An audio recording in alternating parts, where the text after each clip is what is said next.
What's up, world? This is a crazy weekend here in MMA as far as the news that goes out. First and foremost, want to say Merry Christmas. Shout out to everybody out there spending time with their families and their loved ones doing their thing, and also shout out to everyone who can't spend this time with their loved ones due to the sacrifices that they're making to support their families. Want to throw a big shout out here to my boy Efren Hernandez Costa Leone.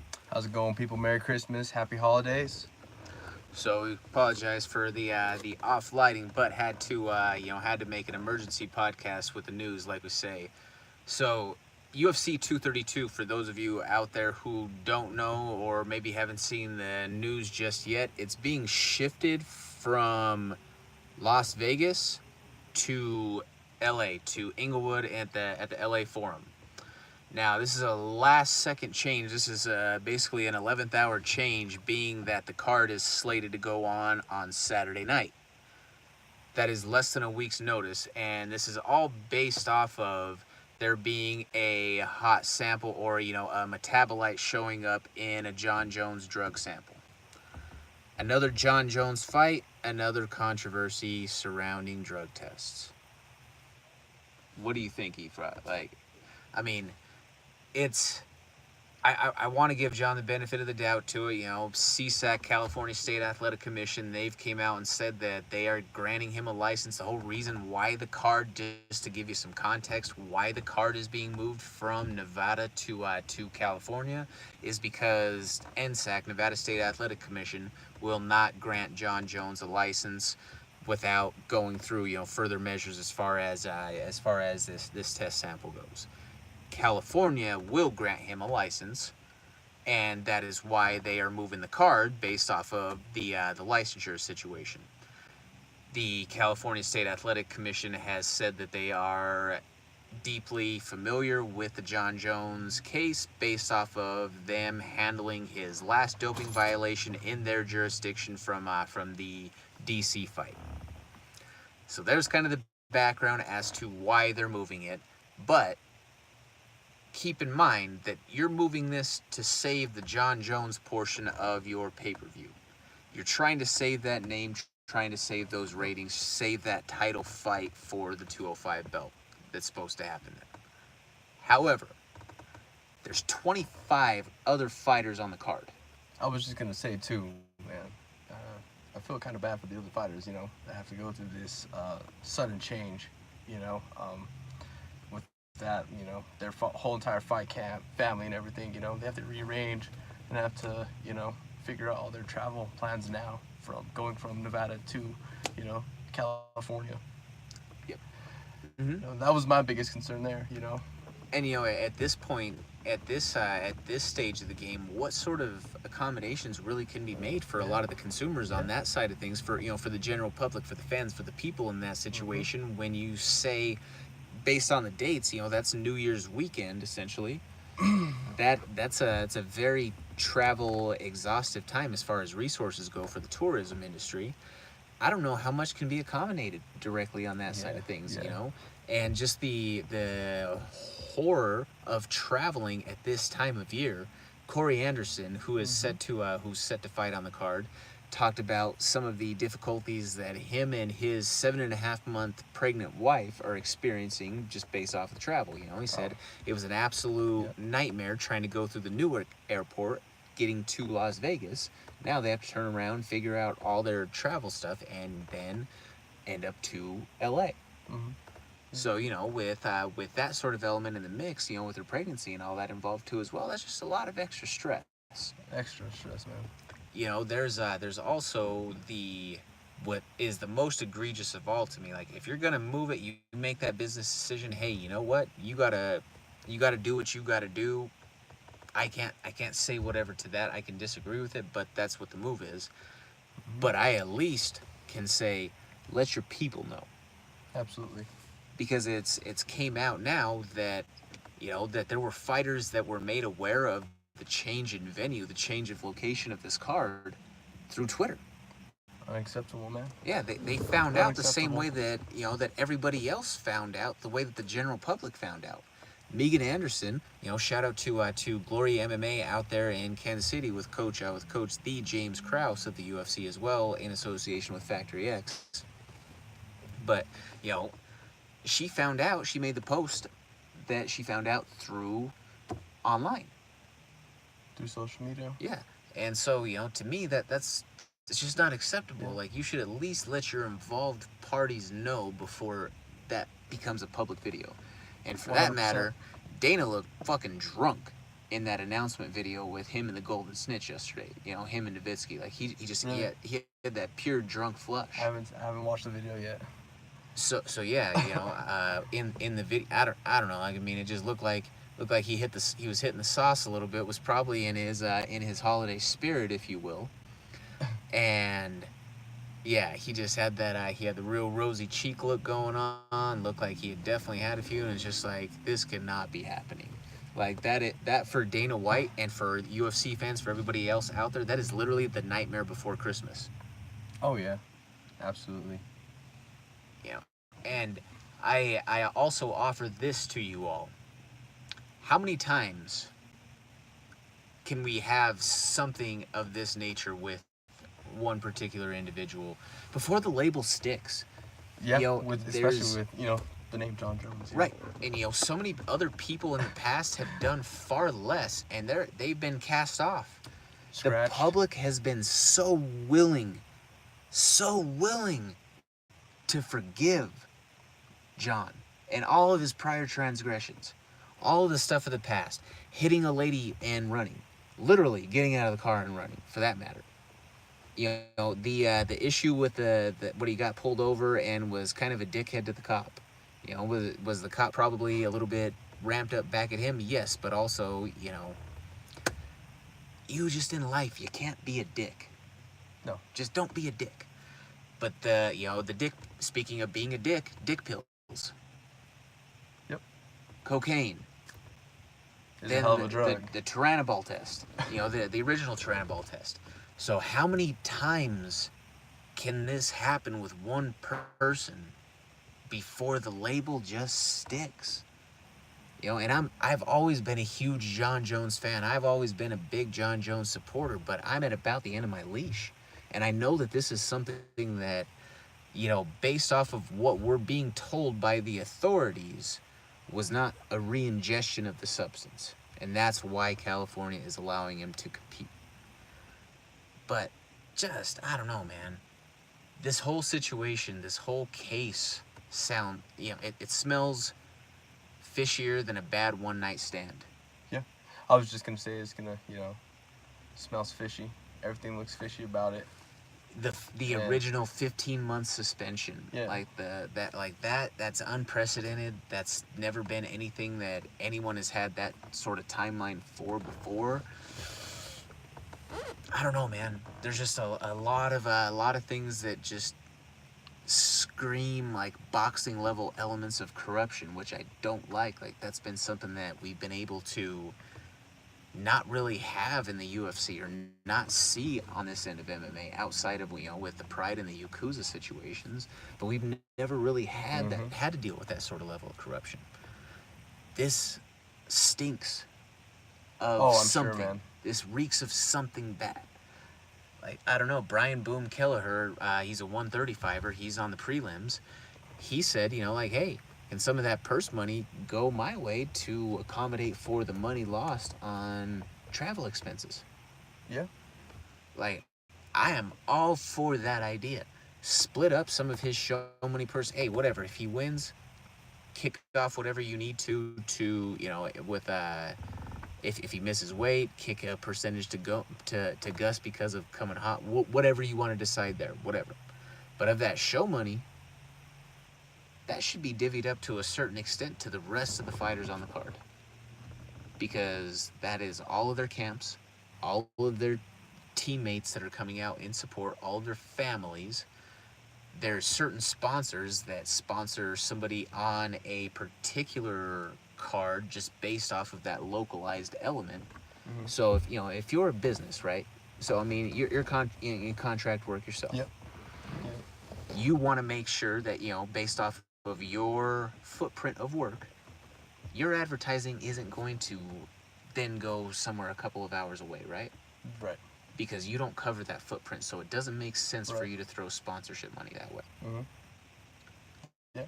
What about all of those little deals that everybody had in place because of it going to be in Vegas? You know, those Vegas businesses that had sponsorships or some sort of agreements because of that. Mhm. That destroys the value of that relationship for everybody involved there. Oh, absolutely. And in turn, that doesn't give some of those LA based businesses the opportunity to do the same, you know, with it being there. Especially with the 233 card that was supposed to be in Anaheim being scrapped. They probably put the UFC, those little businesses, you know, those businesses Mhm. in the LA, greater Los Angeles area, have put sponsorship and advertising interests on the back burner for the UFC right now based off of them pulling the January card. So no, everybody is getting hosed in this, with the Everyone is. exception of the UFC as a whole, Mhm. UFC corporate, WME, IMG, for the pay per view dollars. But Oh yeah. everybody else loses. Oh, absolutely. John Jones wins as well, I guess, you know, if you want to say that. John Jones wins because he can still compete. Yep. You keep it in Nevada, he's off the card. And to say that, I oh, agree. this fight just finally needs to happen, like, does it though? Like, I mean, if it's there, it's there. Mhm. Mark Hunt said it, you know, the shit still's hanging off of my ass from last year is there because I didn't wipe good enough. It was still there. Mhm. So I don't know, man. That's where I'm kind of at with it. I think it's a shitty situation as a whole. For everyone, except like you said, UFC as a whole, and John Jones. You know. Right. You know, and that's it puts me in a perplexed situation or with my thought toward it because for the corporate end, for you know the big corporate entity of the UFC who's decided to go this direction, Mhm. I wish that nobody, but I want everybody to still watch the card because the fighters deserve their support. But I don't want anybody to buy the fight, or I don't want to say that overall, but I hope that the turnout for buys because of this shit is low. But at the same time, I don't wish for the you know anybody who has contractual interest based off of the pay per view numbers. I don't want them to suffer because of it, Yeah. I hear you. but I want the UFC to hurt because of it. Mhm. Does that make sense? Yeah, absolutely, 100%. How many times are they gonna allow this to happen in the future? You know. You set bad precedent. That's more than you know because what if this does happen to somebody else again in the future? And if you look at this same exact situation of the past, the gentleman or the fighter's name he's escaping my mind right now, but there was a fighter who this same exact situation happened, and he actually he fought on I believe he fought on De La Hoya's card, the Chuck and Tito 3, but he had tested hot, then had a metabolite sample come up, you know, in a out of contest or in competition test, whatever. I can't remember the Mhm. exact status, but he received a 2 year suspension from this situation. Mhm. The UFC, USADA, everybody here is just we're gonna move the card. Mhm. You know what I mean? Yeah, we're just gonna turn the page, start something new, start a new chapter, I guess. If you want, you know, to call it that, I guess, you know. Yeah. So I don't know.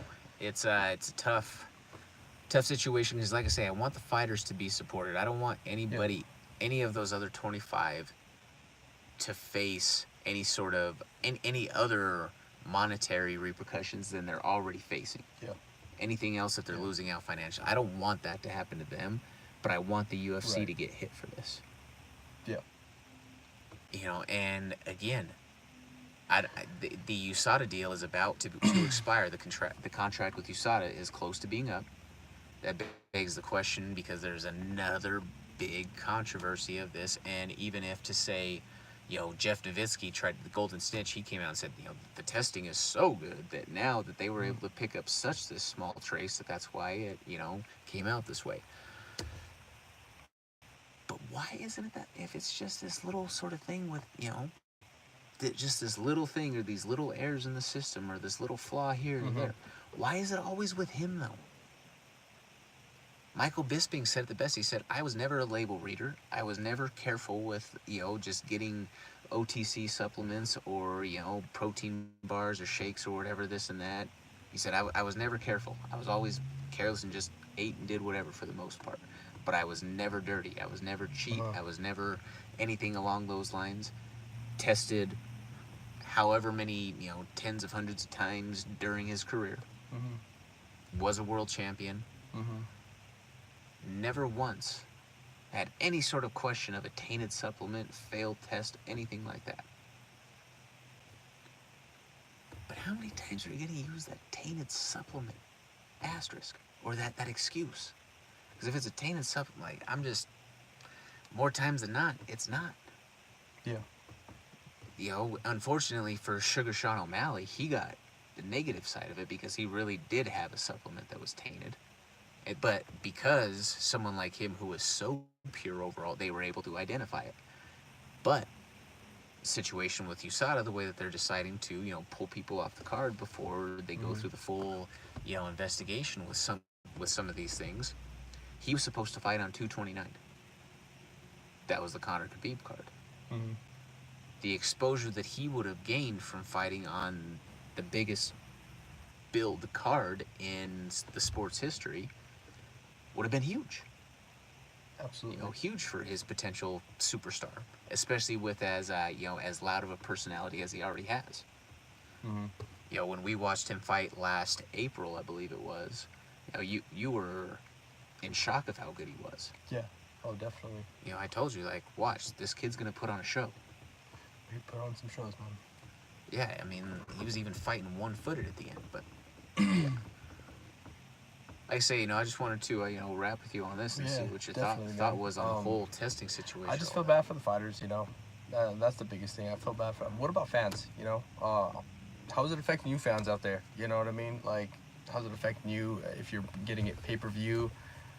Ticket sales, It's going to affect that. Refunds, stuff like that, Dana White has a lot of explaining to do. Just with everything, Hotel reservations. Absolutely, everything. Flights. I posted the question on the comments for the Peanut Gallery Instagram page yesterday, as well as on Twitter, and got some different responses from people out there. There was a gentleman who reached out who said, "Hey, I have a flight from South Florida out to Vegas in a hotel and no fights to go to now." So it was. And I know brutal, for some of these situations, and I just know from some of my own travel experiences, where you're getting that, that sort of bargain deal, a lot of those are non-refundable. Yeah. And we also take this into account, that weekend of the year being that it's New Year's weekend.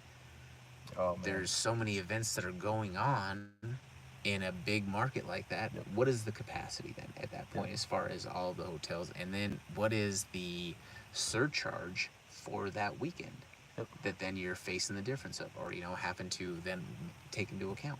Can you imagine the waiting periods, man, on all that? Oh my god, this time of the year, wow.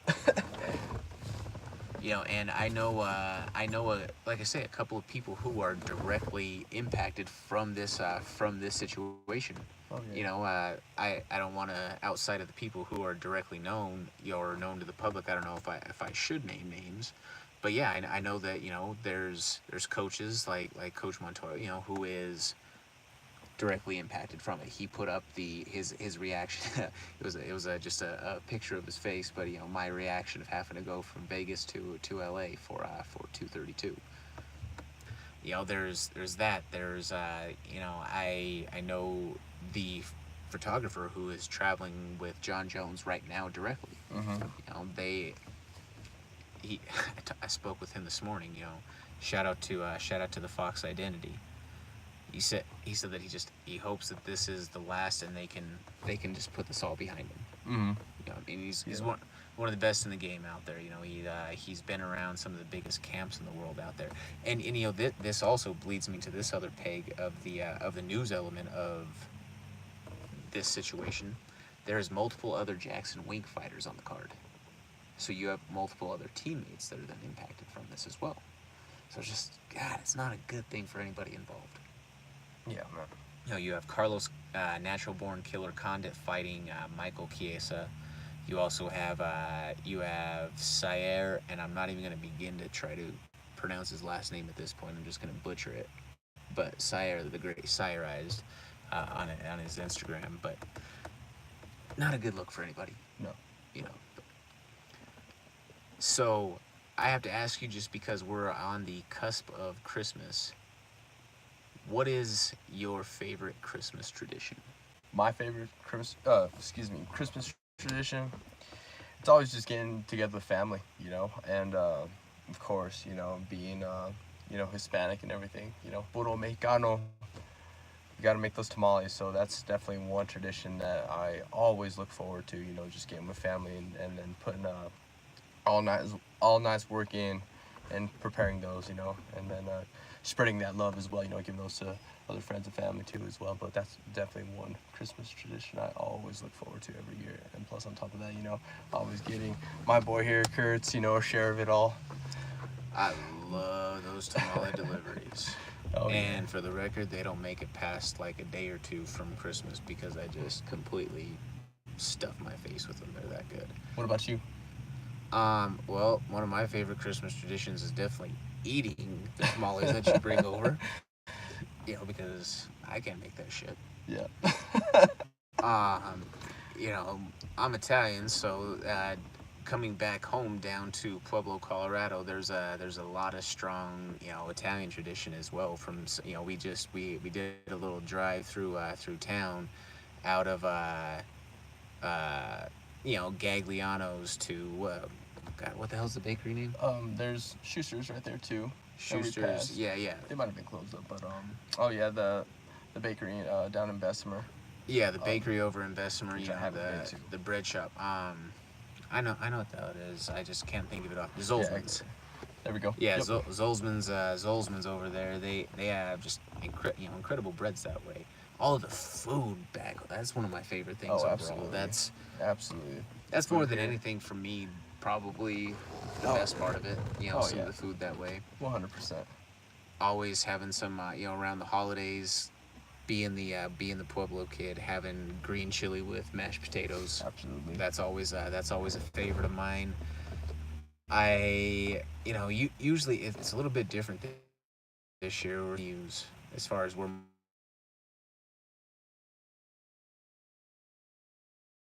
doing Christmas, but like I say, just kind of that whole feel of doing it with my dad's side of the family on Christmas Eve, my mom's side on Christmas Day. That's always kind of the root of tradition on that end. Oh yeah. I always, I'm not a big NBA guy. Not a big basketball fan. And forward to same here with that. watching some of the NBA games on Christmas Day though. I'll tell you one game I'm gonna be looking forward to, and it's not Christmas. You lost the connection, man. I think we lost the connection for a second, but we're back. Oh, we're still here. There we go. Excellent. Yeah. But yeah, so like I say, watching the games, sitting around with my dad, with my uncles, Oh yeah. all that, cousins, talking games, It's just all beautiful that. getting, just spending time with family. It's just a beautiful thing. There's always, It's great. some bullshit politics or religion, something or the other that gets brought up at some point, which, hey, it Always. is what it is, but I'll be honest, I don't help the situation. I fight fire with fire, and sometimes I argue just to fucking argue. It just runs in the family, my man. It does. Yeah. Fuck, you're telling me. But yeah, so, like I said, that's some of my favorites on the tradition side. It's not necessarily for me. Christmas isn't the religious aspect of it or whatever to that. Like, I don't go to church for Christmas. I don't do any of that anymore at this point. Like, to me, like, I'm very agnostic on that side. Church and on Christmas in a long time, but I'm mostly with just family. But That's what it is, it's spending the time with with close people. Yeah, absolutely. Some of the Christmas memes this year, the savage level was like 1,000. Yeah, I haven't even taken a look at any of them. Bro, there was one of them that was something like it was a picture of like Mary and Joseph at the manger or whatever, with holding the Jesus, like the close up, like after the cutaway, and it's like, you know, when still a virgin, and there's, you know, 3 dudes showing up with gifts, just like It's pretty bad. like that, savage level 100. But yeah, man, Christmas. But you know, I want to buy my ones like that. Like I'm like, oh my god.